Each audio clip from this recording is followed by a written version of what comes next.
On the other end of the spectrum, TPG reader Ruth asks a question: if you've got poor credit, are there any prepaid cards out there that will give miles and points for purchases? And the answer is no.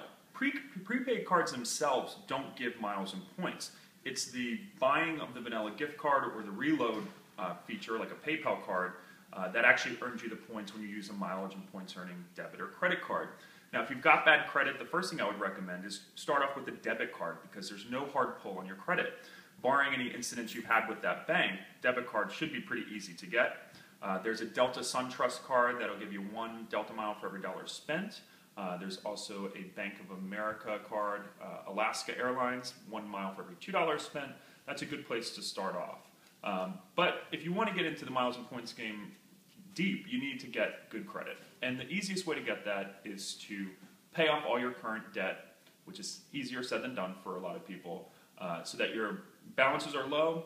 And then I would recommend getting a secured credit card. You know, Capital One has a secured card where you give them some cash, and then you pay off your, it'll be a small limit, but, every month you pay it off on time, and it'll start to help your score. You've had a bankruptcy, that is going to be on your credit report for a while, but you'd be surprised. I've heard from TPG readers that had bankruptcies a couple years in the past, and with enough good credit training and paying off their balances and showing that they're now responsible, they have been able to get in with cards. I wouldn't recommend jumping in and getting a super premium Amex Platinum card right away. Start smaller. A lot of the no annual fee cards, like the Chase Freedom, are geared towards a more introductory user.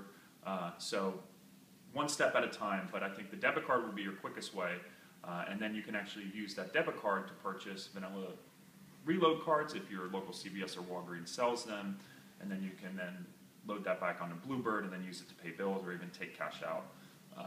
So hope that answers your question. Don't worry, I've had some credit mishaps in the past, and it's all about looking forward and doing everything possible to get your credit score up. So good luck, and feel free to ask any questions or tweet me at The Points Guy.